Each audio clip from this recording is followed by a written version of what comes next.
Lailatul Qadri khairun min alfi syahr. Karena nanti umat Muhammad SAW dengan umat Nabi Musa itu debat. Ketika dibuka catatan amal itu, ada umat Nabi Muhammad cuma semalam, tetapi semalamnya lebih baik daripada apa? Seribu bulan. Akhirnya umatnya Nabi Musa, dia lihat, ya Allah, Engkau maha adil ya Allah, tetapi kok bisa satu malam, kok bisa dia lebih unggul daripada saya yang beramal berapa? Seribu bulan. Padahal dia beramal berapa? Cuma semalam.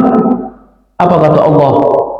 Bahwa dia ini, orang-orang ini, dia sebetulnya sudah mendapatkan jaminan untuk masuk surga sebagai umat Nabi Muhammad.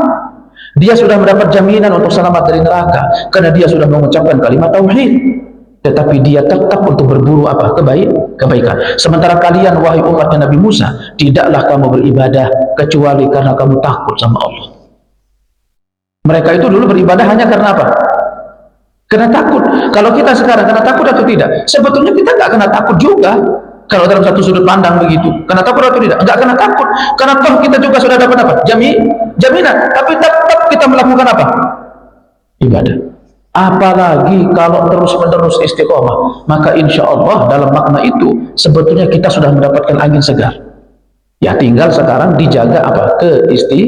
Keistiqomahan sampai hari ajal menjemput, yang kita sebut dengan apa? Husnul khatimah. Nah ini bapak saya, ini sahabat-sahabat Nabi seperti itu. Barangkali juga sebabnya karena itu hari ini Islam akan tegak sampai hari kiamat. Artinya mereka sebagai letak batu pertamanya, mereka akan selalu mendapatkan apa? Pahala. Sementara anaknya Nabi Adam alaihissalam, Qabil sama siapa? Habil. Sebagaimana kebaikan itu kebaikan itu juga diperoleh, maka dosa juga diperoleh. Siapa yang membunuh hari ini, maka yang membunuh saat itu, maka dosanya akan terus apa? Mengalir. Maka sekarang kita ciptakan apa ya? Pundi-pundi, tempat-tempat untuk menyerap kebaikan-kebaikan. Bolehlah sedikit, tetapi pernah ngajak orang, kita pun dapat pahala yang apa? Sempurna. Ya. Maka anak, istri, keluarga, kita harus apa? Kita harus dakwahi. Ajak sholat, suruh tutup aurat, jangan seksi-seksi begitu ya. Ya mau kemana dek? Mau ke pasar? Kok masih pakai celana tidur itu? Ganti pakai rok. Alhamdulillah, karena itu nanti akan dapat apa? Akan dapat pahala jariah. Baik.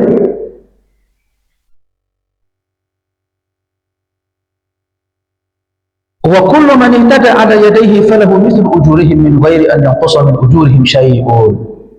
Maka siapa saja yang mendapatkan petunjuk melalui dakwahnya, melalui tangannya, maka dia berhak untuk memperoleh pahala orang-orang yang melakukannya tanpa Allah mengurangi sedikit pun.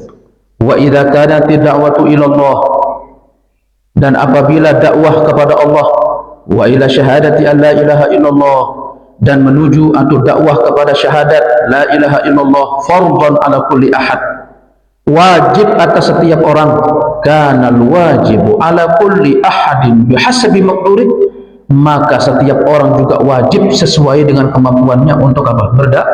Berdakwah.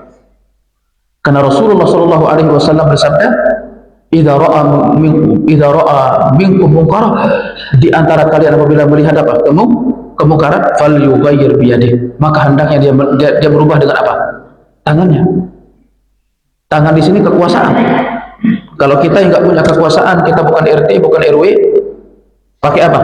Pakai lisan. Fa illam yastati fa bi lisani, dia pakai lisannya. Tapi kalau kita sebagai suami bisa pakai tangan atau tidak? Bisa. Nak, bangun sholat nak. Aduh, malas. Kasurnya empuk banget bibi. Sholat. Itu disebut apa? Hendaknya dia rubah dengan apa? Dengan tangan. Kalau nggak bisa pakai tangan, bil lisan. Kalau nggak bisa pakai lisan, bil qalb, dengan hati. Wa huwa adhaful iman. Dan itu selemah-lemahnya apa? Iman. Berarti kita cukup takut berarti. Karena mereka yang berani itu pakai tangan, dan mereka yang berani pakai apa?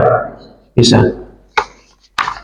Dan kalau karakter umat Nabi Muhammad itu berani memberikan nasihat. Kedua, dan tidak baper diberikan apa? Nasihat. Itu karakter umat siapa? Nabi Muhammad. Karena karakter umat Nabi Muhammad itu dia cinta dengan apa? Kebaikan. Makanya mereka, meskipun mereka khalifah, meskipun mereka pemimpin, meskipun mereka Amirul Mukminin, Abu Bakar As-Siddiq, Umar bin Khattab, meskipun mereka dewan, meskipun mereka apa, orang-orang penting, menteri-menterinya mereka dinasihati saat itu, mereka dihardik saat itu, mereka marah atau tidak? Enggak. Karena memang karakter umat Nabi Muhammad itu senang dengan apa? Kebaikan. Cinta dengan apa? Nasihat. Saya katakan, mereka berani untuk menegakkan amar ma'ruf nahi mungkar. Kemudian kedua, tidak baper ketika dinasihati. Ya, kalau yang pertama mungkin mudah kita lakukan ya. Tetapi kalau yang kedua ini agak sulit kita peroleh. Ketika kita dinasihati sama orang itu kayak agak kembang-kembis sekarang kepala itu rasanya. Ini orang siapa lagi nasihatin saya gitu. Apalagi saya ini apa? Ketua loh misalnya di sini ya.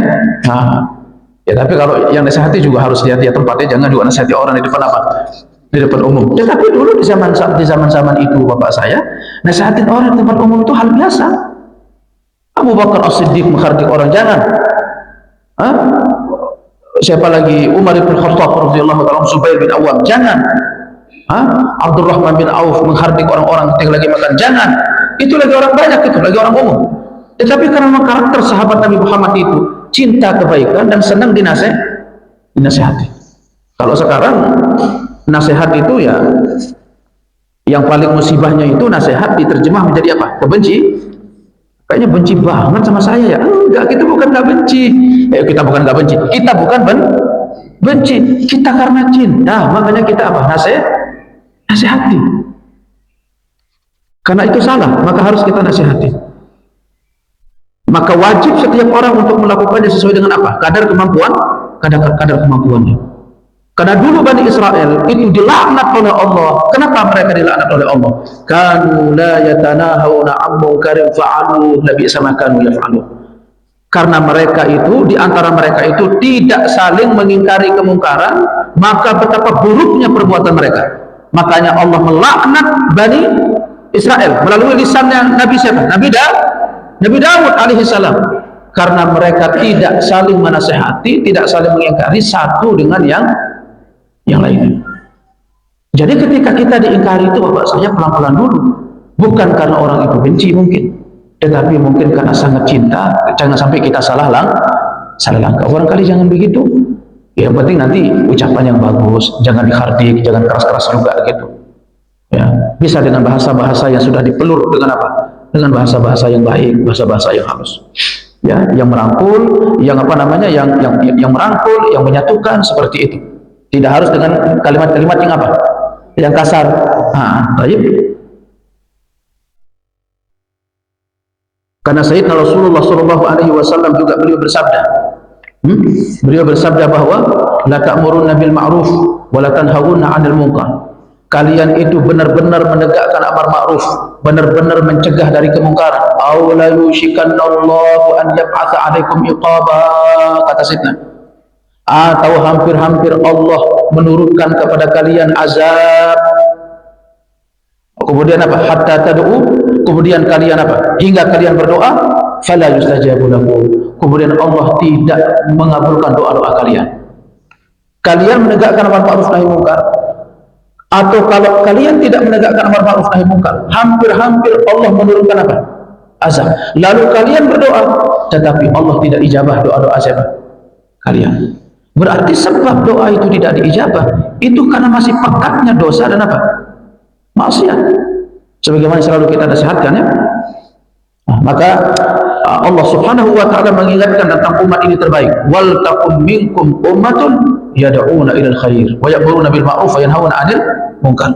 Hendaknya kalian menjadi satu umat yang apa? Mengajak kepada kebaikan, mengajak kepada yang ma'ruf, mencegah daripada apa? Kemungkaran. Ketua DKM, ketua RT, ketua RW sesuai dengan kemampuan masing-masing. Agar kita menegakkan, mengajak kepada yang baik dan juga mencegah dari apa? Dari kemungkaran.